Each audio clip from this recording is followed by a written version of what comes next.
I think, we've again urged people to the extent that they can avoid driving, near our shuttle routes, we'd ask them to continue to do that.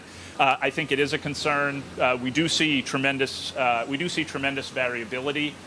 For instance, Wednesday is typically the highest ridership day. It is also the day that we see the most traffic.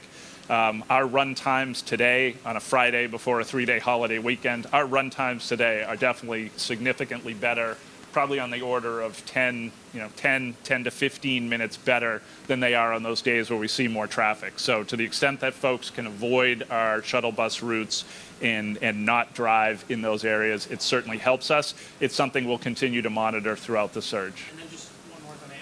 Do you have any updates on fall service, Orange, Red, Blue Line? Last week at the Rebels, you said you'd have more information soon.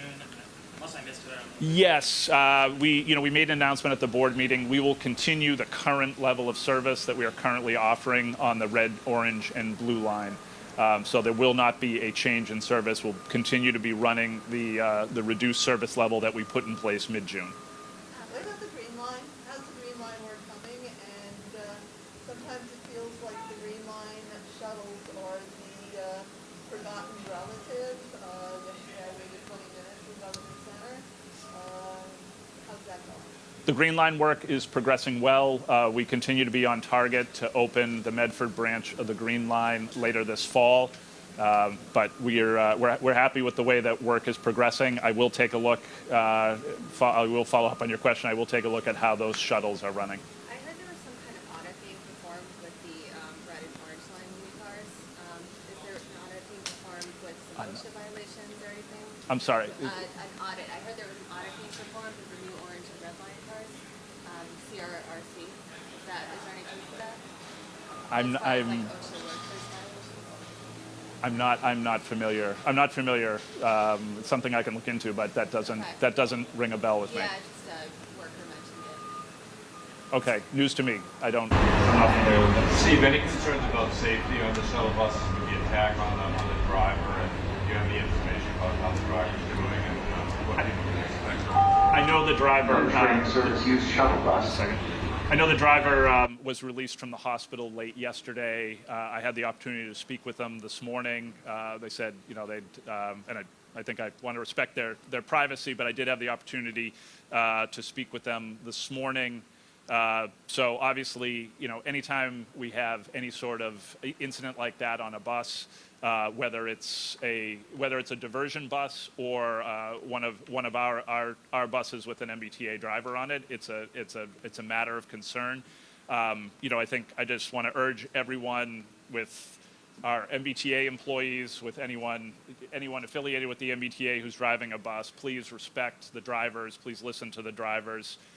It has been a problem for a number of years. The amount of driver assaults is a problem. Obviously, the vast majority of our customers are wonderful to our drivers and very respectful. We want to ask people to continue that. Obviously, it's something we'll take. Transit police are investigating. I believe they have made significant progress. I think they've made an arrest in the case, but I encourage you to talk to them for more specifics. But it is something that we obviously view with concern. Do the shuttle buses have security cameras? I know the regular buses, most of them do. I think there is some cameras on the buses, but I don't think it is not part of our contract that they have those buses have cameras. Mr. Poftak, can you talk about this work that's going on behind you? How does it align with those directives that the federal authorities wanted the T to work toward?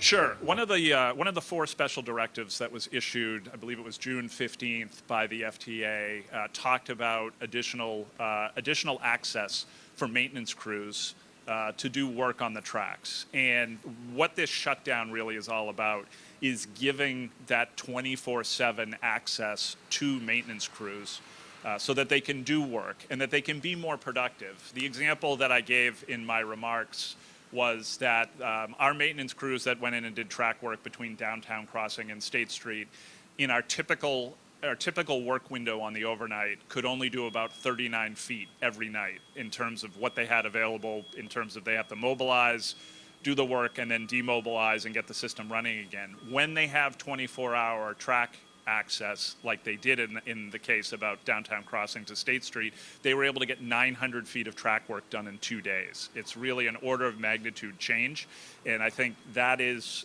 what we have tried to accomplish with this surge. They've had 30 days of uninterrupted time on the tracks. Are you pleased with how smoothly this is going? I am. I think there's been an amazing amount of cooperation, not only internal across all the departments at the T, but with lots of our external stakeholders. One of the entities that you wouldn't actually think of, but the Highway Division of MassDOT has done an extraordinary job in assisting us. Particularly with the placement of the shuttles and the placement of dedicated bus infrastructure like bus lanes. Obviously, each one of our municipalities has done a great job. I see some of the bus lanes that they have put up, which I know is an inconvenience for their residents, but really has helped make these shuttles work and work much better than they would without all this built. So I'm very appreciative, but it's also built on a foundation of a lot of planning and a lot of cooperation across different entities. How early Steve, do how you do you- think it'll be a few days earlier than scheduled? I think we'll reopen service on September 19th as we projected. I sort of don't want to get into a guessing game, and I want to make sure our teams have the time and space to do. I've consistently emphasized the priority is safety. Productivity and schedule is very important. Safety is far above that, so I don't want to put any pressure on anyone to do anything. I want the work done safely. So, Steve, the shuttle bus drivers obviously been doing great. The transit ambassadors have been doing great. They really have not seen real Boston yet in the fall, with all the college students coming back, all the teenagers getting on the buses, and everybody hopefully coming back to work. There's been a lot of training, and this has been pretty calm the last couple of weeks. Is everybody ready for that? Everybody coming back, football season, and that kind of spirit that comes with it. Is everybody ready for Tuesday and Wednesday and Thursday? I think they are. I think this has been a great opportunity for us with slightly lower ridership rates to kind of get our sea legs. We really look forward to welcoming back all of our customers, including the grades 7 through 12 kids who depend on us for service. We're really looking forward to serving them.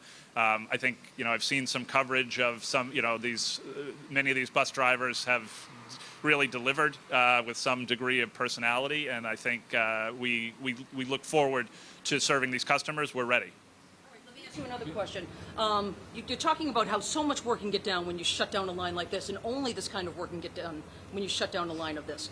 What's the point of closing the T for a few hours overnight? The reason for closing down the T overnight has been so you can get work done, but you haven't been getting that work done overnight. So why do we keep shutting the T overnight when the work is not being done? We certainly get work done on the overnight, and I don't mean to discount that. That's going to be an important part. That's going to be an important tactic in terms of achieving the goals. I think we have been progressively over time using these diversions in order to get more work done, in order to amplify the results that we want. This closure obviously is dramatic, very dramatic. It's the entire line, and this obviously is not something we'll be doing on a regular basis, nor do we have anything like this kind of in the pipe in the short and medium term. So I still think the overnight closures, just because they minimize the disruption to customers, obviously these kind of full-day, weekday closures maximize the disruption to customers, and that's a balance that we need to weigh throughout. I think one of the things we took away from the FTA directive was that they wanted the balance. The clear message we got from them was that balance needed to swing towards allowing more track access, which does cause more disruption for customers. Steve, can you talk about the Green Line supercars, please? Sure, be happy to. The MBTA board on Wednesday voted, I believe it's it's a little over $810 million. $810 million contract with CAF, which is a major manufacturer of rail cars. They manufactured the newest cars on the current Green Line. They have a manufacturing facility in upstate New York. These new cars represent really a step change in terms of technology They're the newest types of cars. They have a significant upgrade in accessibility. We'll be using this contract to replace all of the existing Type 7 and 8 cars, some of which date back to 1986 and 1987. We'll be replacing all of those cars over the next decade with the new Type 10 cars. So really a great moment for the MBTA, and it also holds out the potential. We do intend to compete for additional federal funding for the Green Line. This allows us to compete for that funding. So really an important moment for the MBTA on Wednesday. So one more. Yesterday in Roxbury, there was a fatal accident, pedestrian train accident. service use The shuttle driver bus. was arrested, being arraigned for murder today, and his license says that he's an MBTA operator. Can you comment on that, please? That is an ongoing criminal investigation, and obviously, you know, the appropriate authorities, I think, are the appropriate people to question on that. That's something obviously we will follow very carefully. Can you just explain what's going on behind you on the tracks over there? That's tie replacement work. You can see there the ties that are behind it that are scrap. Now, essentially, there's also rail replacement work going on. You can see the areas. You can see the areas of the lighter ballast, which is essentially the rock that packs in the ties. This just allows us to address places where we've got older rail, or rail that may not be in the best condition. Similarly, ties that may have decayed over time. So this just allows us to upgrade the quality of the track. I don't know off the top of my head whether there's a speed restriction here or not, but this is the type of work that allows us to remove speed restrictions as well. So, we good? Thank you.